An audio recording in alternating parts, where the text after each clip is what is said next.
the university at Peking. During my year-long stay at the capital, my interest in meditation grew, and I often sat silently without giving rise to a single thought. I lost interest in books and did not study at all. One day I paid a visit to the enlightened Zen master Yungu at Chixia Mountain. This visit changed my whole destiny.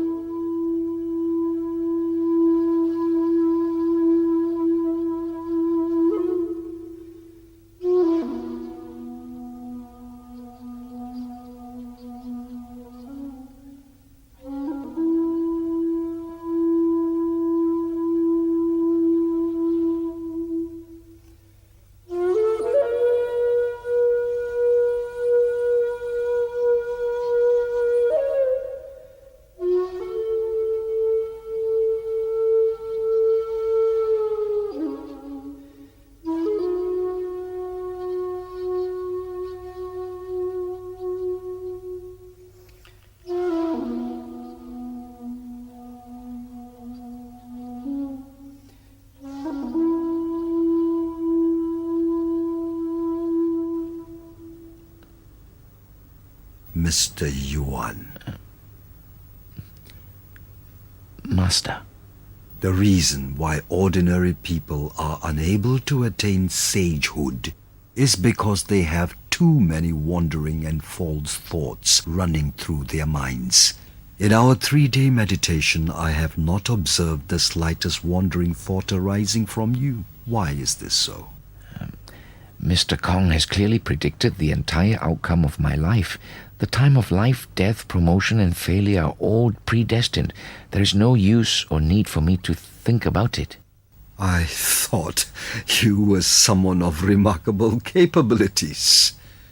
Now I realize you are nothing but a common mundane person. Master, please explain what you meant. An average person's mind is forever occupied by wandering and imaginary thoughts. So, naturally, his life is bound by the Shi of yin and yang as well as fate. We cannot deny the fact that fate exists, but only ordinary people are bound by it. Fate cannot bind those who cultivate great kindness. This is because their virtues accrued from kind acts are so great that these acts will alter their original destiny for the better. The merits accrued can actually change their destiny from suffering to happiness, poverty to prosperity, and short lives to long lives. Similarly, fate cannot bind who commit great wrongdoing. When a person's bad deeds are so great and powerful, they will cancel out the good fortune and prosperity predetermined in his original fate, and his life can be transformed from good to bad. For the past 20 years, you have lived your life according to Mr. Kong's predictions and did not do a thing to change it. Instead, you became bound by your own fate. If you are not considered an ordinary mortal, then who is? Can one escape from his fate then? We create our own fate. Good or bad fortune is also determined by ourselves. When I commit bad deeds, disasters are bound to strike. When I cultivate kindness, good fortune will naturally come my way.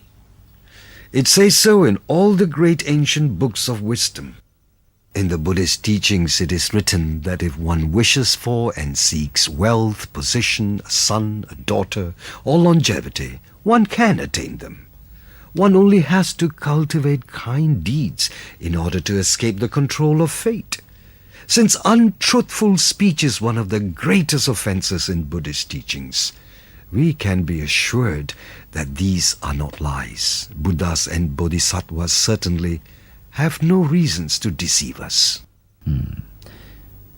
But Mencius once said, whatever is sought for can be attained. The seeking is in oneself.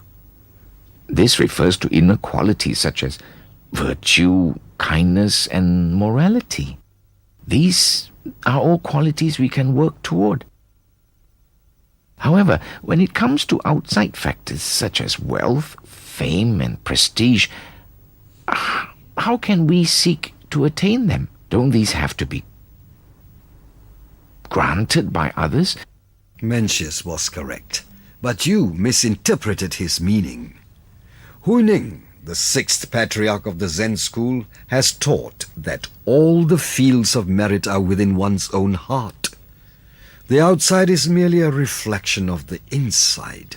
By seeking within ourselves, we can not only attain the inner qualities of virtue, kindness, and morality, but we can also attain wealth, fame, prestige.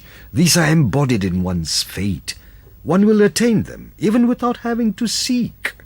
Therefore, if one cannot reflect within one's own heart, but instead blindly seek from outside, then this search is in vain. By the way, Mr. Kong has predicted that you will not receive an imperial appointment nor get a son, hasn't he? Yes, he has. If this is your fate, then you should reflect on your past deeds. What are your feelings? Those who receive imperial appointments all have the appearance of good fortune, and I do not. I am very impatient, intolerant, indisciplined, and speak without restraint. I also have a strong sense of pride and arrogance. How is it possible for me to receive an imperial appointment? There is an old saying, life springs from the dirt of the earth, and water too clean often harbors no fish. The first reason why I feel I do not deserve a son is because I am addicted to cleanliness, resulting in the lack of thoughtfulness for others. The second reason is that harmony is the cultivator of all life, but I have a quick temper. The third reason is based on the principle that loving kindness is the basis of reproduction and harshness is the root of sterility. I overly guard my own reputation and cannot sacrifice anything for the sake of others. The fourth reason is that I talk too much, which wastes a lot of chi or energy. The fifth reason is that I also delight in drinking alcohol, and that depletes my spirit. The sixth reason I do not have a son is my habit of staying up nights, not knowing how to conserve my energy. According to you, then, there are too many things in life you do not deserve. Not only fame and a son. We should know that both good and bad fortune are all formed from one's heart. Whether a person should enjoy fortune or starve to death are only consequences of their own actions and thoughts. The heaven merely leads the happening of events according to the forces of nature and does not impose any interference. This is just like the weight of a person, depends on his own content and not that the balance is being partial. Do you understand? Similarly, bearing children